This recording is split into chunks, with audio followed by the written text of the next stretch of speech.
नमस्कार भाइ बहिनीहरू, नेपाल अनलाइन स्कुलमा यहाँहरूलाई स्वागत छ। अहिले हामी कक्षा 5 को नेपाली व्याकरण पढ्ने क्रममा छौँ र यसै क्रममा आज चाहिँ हामी पाठ 3 बाट नाम के हो भनेर पढ्न जाँदैछौँ है। र यो पढ्नुभन्दा अगाडि म एउटा प्रश्न सोध्छु है। हामीले नाम भन्न बित्तिकै के जान्छौँ त? नाम भन्न बित्तिकै हामीले मान्छेको नाम मात्रै बुझ्छौँ है। तिम्रो नाम के हो भन्दा मेरो नाम फलानो हो भनेर भन्छौँ नि हामीले। र यसै क्रममा आज हामी नाम भनेको के हो र नाम के हुन्छन्, नाम कति प्रकारको हुन्छन्, नामलाई कसरी छुट्याउने भन्ने कुरा आज बुझ्छौँ है। र नामलाई हामीले कसरी परिभाषा दिन सक्छौँ त? कुनै पनि व्यक्ति, वस्तु, जाति, समूह, द्रव्य, भाव आदि बुझाउने शब्दलाई नै नाम भनिन्छ। नामलाई हामीले अर्को नाम पनि दिन सक्छौँ है। नामलाई संज्ञा पनि भनिन्छ। नाम र संज्ञा भन्नु एउटै कुरा हो।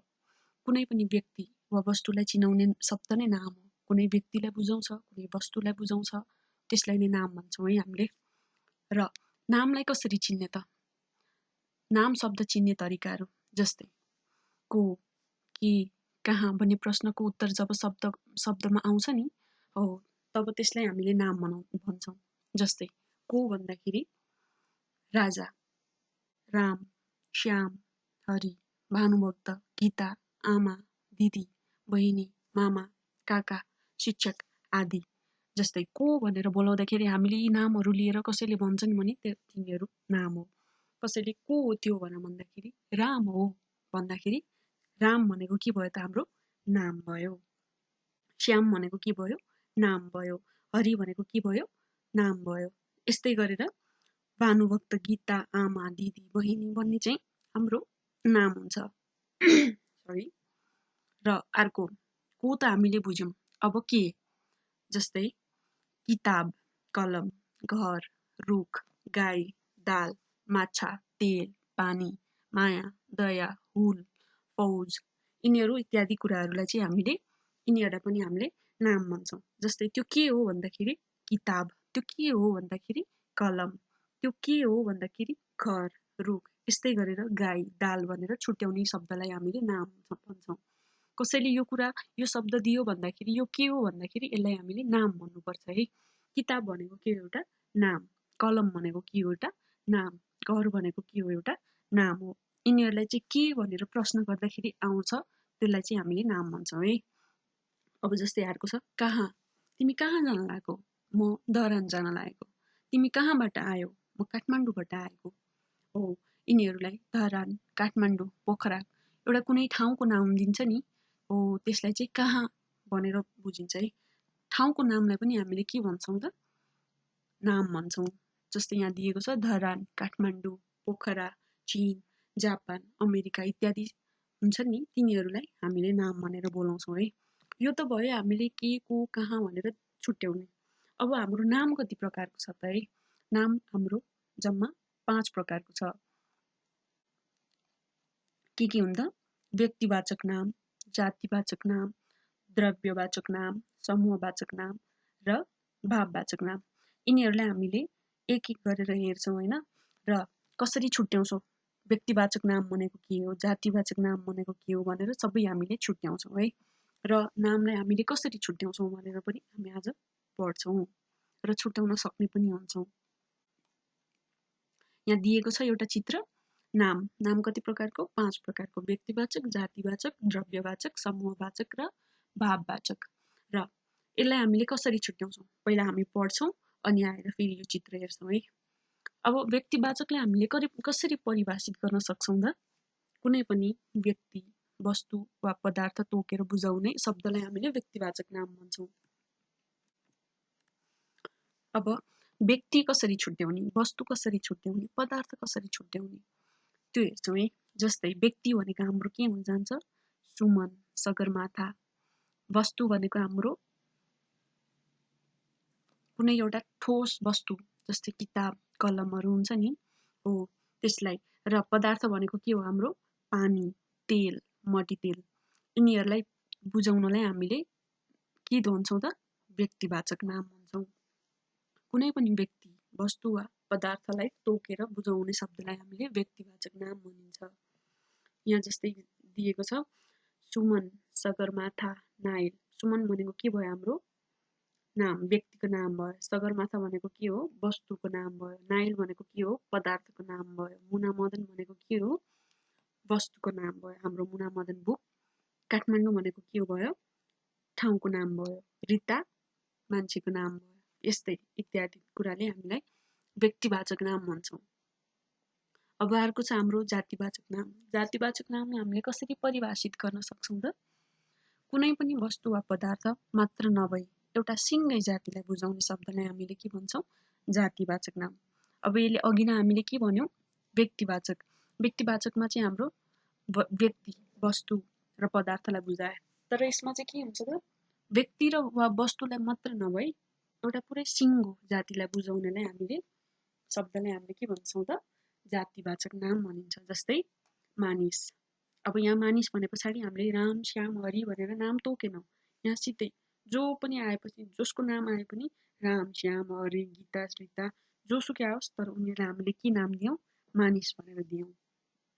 गाई, नदी, हिमाल, सहर, दिन, सहर, हिमाल। हिमालको हामीले नाम छुट्यायौँ छुट्याएनौँ, जुनैसुकै हिमाल होस् हिमाल मात्रै भयो। सहर, धरान, पोखरा, काठमाडौँ भनेर छुट्यायौँ छुट्याएनौँ। दिन 1, 2, 3 भनेर छुट्यायौँ नै, दिन जति नै सुकै होस् दिन, महिना। वैशाख, जेठ, असार भनेर छुट्याएनौँ नि। चाड, जस्तै अब चाडबाडमा हामीले धेरै कुरा दसैँ, तिहार, तीज यिनीहरू नाम लिएनौँ नि। त्यसैले एकमुष्ट जनायो नि, जेलाई बुझाउन खोजे पनि नाम एउटै आयो चाड। दसैँ भनेको पनि चाड हो, तिहार भनेको पनि चाड हो, तीज भनेको पनि चाड हो, तर हामीले नाम तोकेनौँ। यहाँ छ अर्को चरा। चरा पनि अब सारौँ हो कि भङ्गेरा हो कि परेवा हो कि हामीले नाम छुट्याएनौँ, चरा मात्रै भन्यौँ। देश, नेपाल भनेनौँ हामीले, भारत भनेनौँ हामीले, चीन भनेनौँ हामीले, अमेरिका भनेनौँ, जुनैसुकै होस् देश इत्यादि कुरालाई हामीले के भन्छौँ त जातिवाचक नाम भनिन्छ। र अर्को छ हाम्रो तेस्रो नम्बरमा द्रव्यवाचक नाम। अब द्रव्यवाचक नामलाई हामीले कसरी परिभाषित गर्न सक्छौँ त? ठोस वा तरल वा ग्यास पदार्थलाई शब्दहरू अर्थात् गनेर यतिवटा भनेर नछुट्याई नापतोलद्वारा छुट्याइन शब्दलाई द्रव्यवाचक नाम भनिन्छ। अब यसमा के भनिन्छ त द्रव्य भनेको जुन कुरा हामीले गन्न सक्दैनौँ नि हो। तरल पदार्थ हामीले पानीलाई गन्न सक्छौँ सक्दैनौँ नि। हामीले पेट्रोललाई गन्न सक्छौँ सक्दैनौँ। हामीले तेललाई गन्न सक्छौँ सक्दैनौँ। हामीले ग्यासलाई गन्न सक्छौँ सक्दैनौँ। हामीले यी कुराहरूलाई नापतोल गर्छौँ, यिनीहरूको नापतोल गर्ने भाँडो अलग्गै हुन्छ हो। त्यस्तोलाई चाहिँ हामीले के भन्छौँ त द्रव्यवाचक नाम भनिन्छ। यहाँ भनेकै छ नि ठोस वा तरल वा ग्यास पदार्थलाई शब्दहरू अर्थात् गनेर यतिवटा भनेर छुट्याइने नापतोलद्वारा छुट्याइने शब्दलाई हामीले के भन्छौँ द्रव्यवाचक नाम भनिन्छ। जस्तै सुन, चाँदी, नुन, तेल, ढुङ्गा, हावा, फलाम, हिरा, चामल इत्यादि यिनीहरूलाई हामीले नापतोल गर्न पर्ने हुन्छ।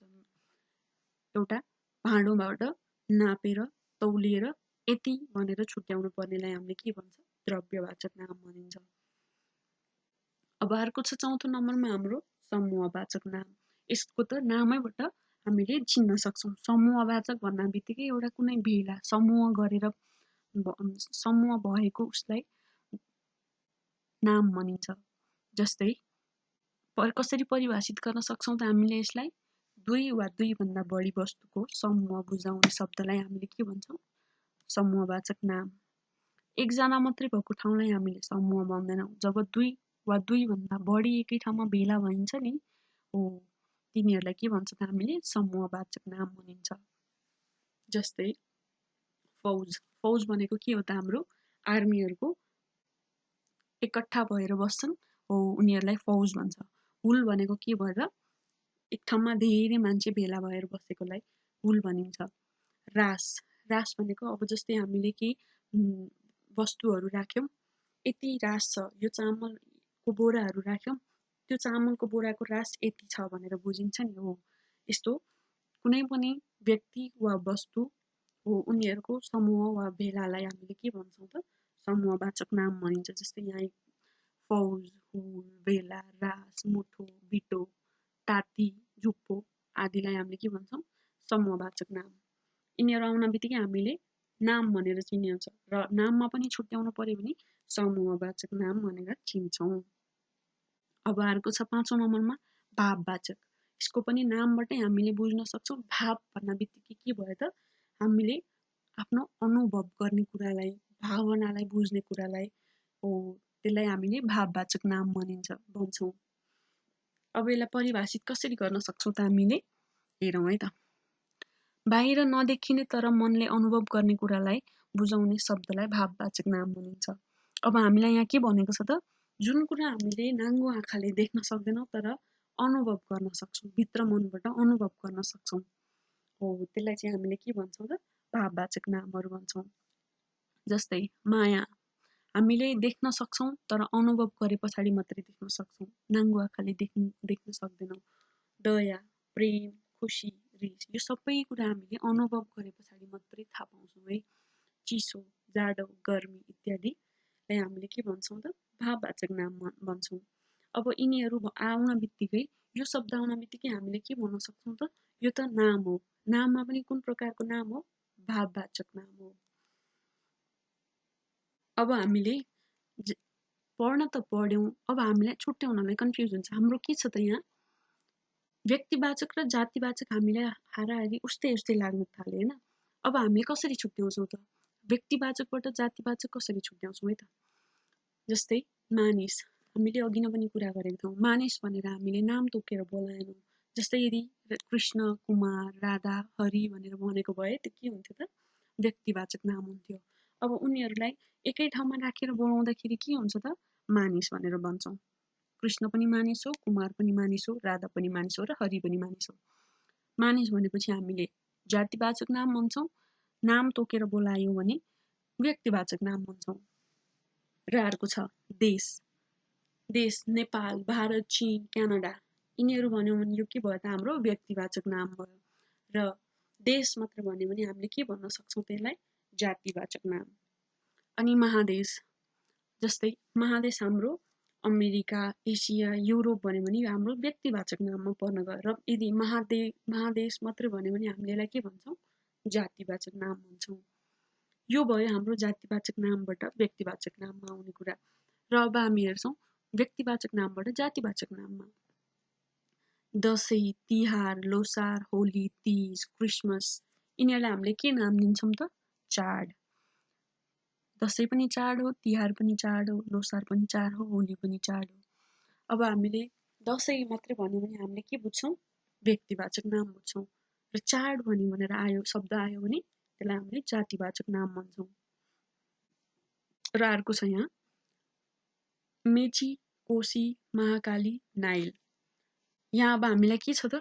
एउटा नाम छुट्याएर दिएको छ नि, मेची, कोशी, महाकाली हो। यसलाई हामीले नाम तोकेर दियौँ। नाम तोकेर एउटा अलग छुट्याएर दियो भने त्यसलाई हामीले के भन्छौँ त? व्यक्तिवाचक नाम भन्छौँ।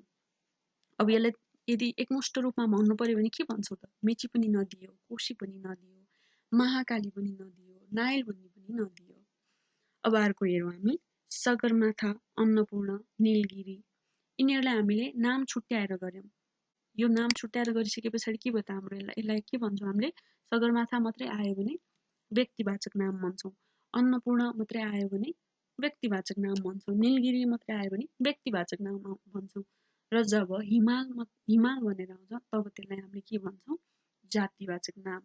हामी एकचोटि फेरि बुझौँ है। व्यक्तिवाचक नाम भनेको के थियो हाम्रो? कुनै पनि व्यक्ति वा वस्तुलाई ठोट रूपमा हामीले यदि बोलायौँ भने हामी त्यसलाई व्यक्तिवाचक नाम भन्छौँ। र जातिवाचकलाई चाहिँ कुनै पनि व्यक्ति र वस्तुलाई मात्र नभएर एकमुष्ट रूपमा जब हामीले बोलाउँछौँ तब चाहिँ हामीले जातिवाचक नाम भन्छौँ। यो भयो हाम्रो व्यक्तिवाचकबाट जातिवाचक कसरी छुट्याउने भनेर। र अब हामी हेर्छौँ हामीले यो अहिले अब पढिसक्यौँ, हामीले के बुझ्यौँ नि, अब हामी त्यो चित्रमा हेरौँ है। हामीले जुन अघि हेर्नलाई बाँकी राखेको थियौँ के छ त? नाम। नाम कति प्रकारको हुन्छ? 5 प्रकारको। व्यक्तिवाचक नाम, जातिवाचक नाम, द्रव्यवाचक नाम, समूहवाचक नाम र भाववाचक नाम। व्यक्तिवाचक नाम भनिसके पछाडि के छ त? मान्छेको नाम, कुनै पनि वस्तुको नाम, कुनै पनि ठाउँको नाम, जस्तै राम, हरि, नेपाल, मेची, माछापुच्छ्रे यिनीहरू व्यक्तिवाचक नाम भयो। र जातिवाचक नाम फूल, गाई, देवता, हिमाल, किताब, नदी यो एकमुष्ट जनाउने कुरालाई चाहिँ हामीले जातिवाचक नाम भन्छौँ। र अर्को छ द्रव्यवाचक नाम, जुन चाहिँ हामीले गन्न सक्दैनौँ, नापतौल गरेर मात्रै छुट्याउन सक्छौँ। त्यो चाहिँ हाम्रो के भयो त तेल, सुन, माटो, पानी, फलाम, बाफ यिनीहरू चाहिँ हाम्रो के भयो त द्रव्यवाचक नाम भयो। र अर्को छ समूहवाचक नाम। समूहवाचक नाम भनेको के हो त कुनै पनि समूहलाई बुझाउनेलाई हामीले के भन्छौँ समूहवाचक। जस्तै थुप्रो, बथान, जुलुस, फौज, रास, बगाल यिनीहरू हाम्रो के हो त समूहवाचक नाम हो। र अर्को के छ त भाववाचक नाम। भाववाचक नाम भनेको के हो त हाम्रो हामीले अनुभव गरेर देखाउने शब्दलाई भन्ने शब्दलाई के भन्छौँ हामीले भाववाचक नाम। जस्तै सुख, दुःख, दया, माया, प्रेम, रिस इत्यादिलाई हामीले के भन्छौँ त भाववाचक नाम भन्छौँ। र आजको सेसन यति नै छ। हामीले अहिलेसम्म के पढ्यौँ त नाम भनेको के हो, नामलाई कसरी परिभाषित गर्ने, र नामको शब्द चिन्ने तरिकाहरू, र नाम कति प्रकारको हुन्छ, नामको प्रकारहरू, र व्यक्तिवाचक नामबाट जातिवाचक नाम कसरी छुट्याउने र जातिवाचक नामबाट व्यक्तिवाचक नाम कसरी छुट्याउने यी कुराहरू जान्यौँ। आशा छ हजुरहरू सबैलाई यो भिडियो मन पर्यो, धेरै कुरा जान्ने मौका पाउनुभयो। र यदि केही बुझ्नु भएन भने कमेन्ट बक्समा गएर कमेन्ट गर्न सक्नुहुन्छ। धन्यवाद।